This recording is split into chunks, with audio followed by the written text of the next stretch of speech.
Hello students, let's see the next stanza from the lesson The Judgment Seat of Vikramaditya.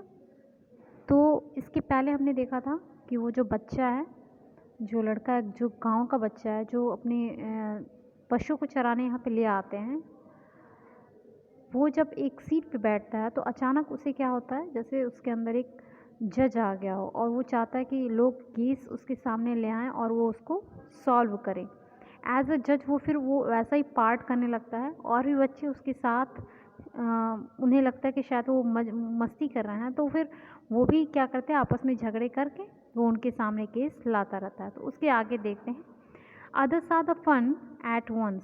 तो सबसे पहले तो उन्हें लगा कि शायद वो मजाक कर रहे हैं, शायद वो भी इस तरह से खेल खेल रहा है।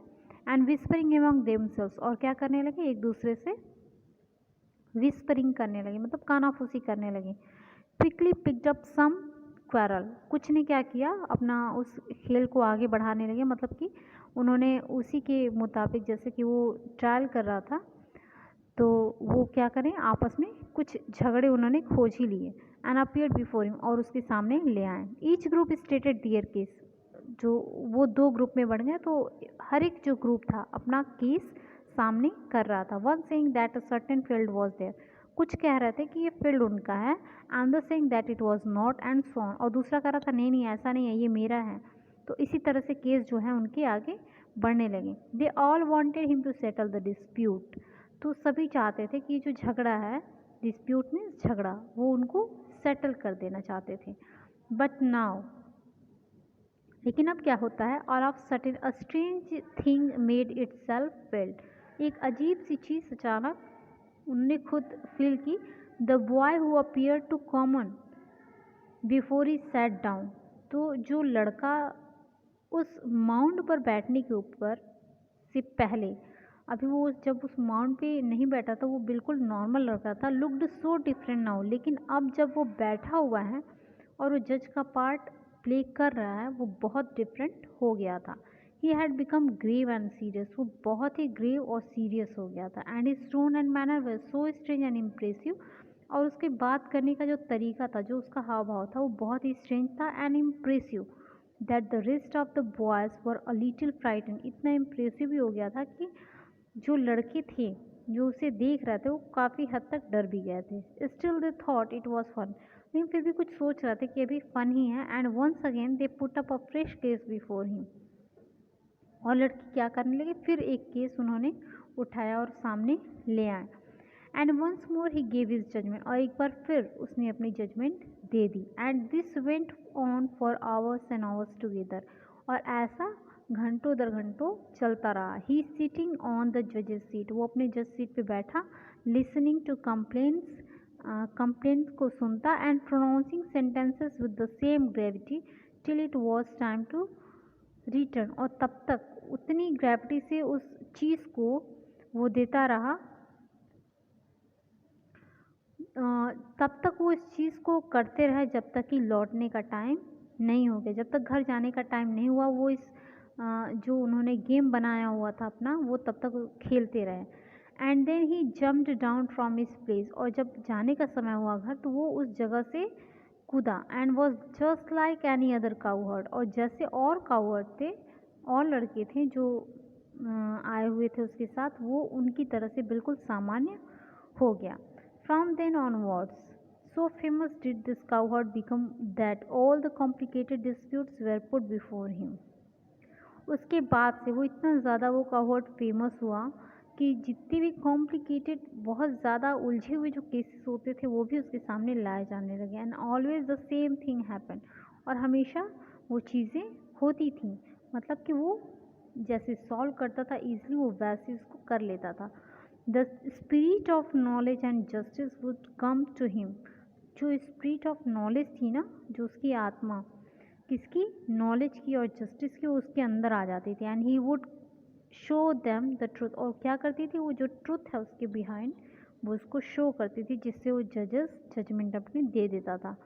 But when he came down from his seat, लेकिन एक बार जब वो अपनी सीट से हट जाता, he would be no different from the other boys. तो वो अलग मतलब वो जो और लड़के थे उसके साथ कि वो उनसे अलग नहीं हो पाता था, मतलब वो बिल्कुल कॉमन हो जाता था। ग्रेजुअली, धीरे धीरे, this news spread through the country side. ये जो न्यूज़ थी वो पूरे कंट्री साइड में फैल गई। अब grown up main and women from all the villages, जो बड़े बड़े लोग थे, अभी तक तो नॉर्मल चीज़ें चल रही थी, बच्चे खेल भी रहे थे, वो भी लाते थे।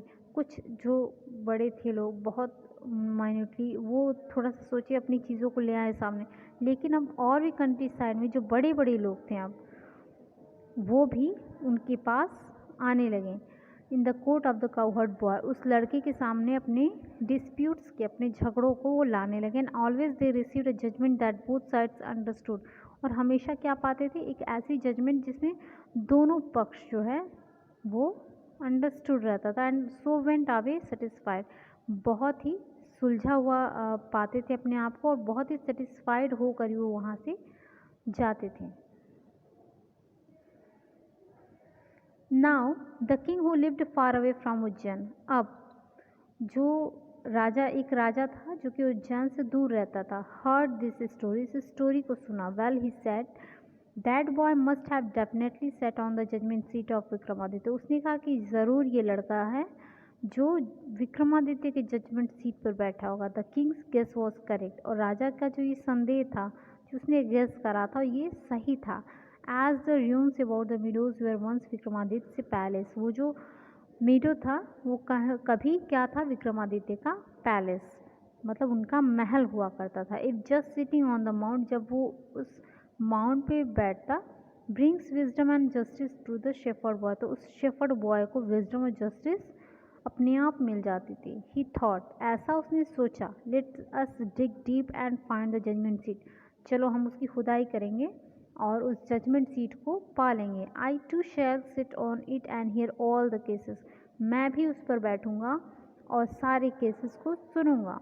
Then the spirit of Vikramaditya will descend upon me as well and I shall always be a just king.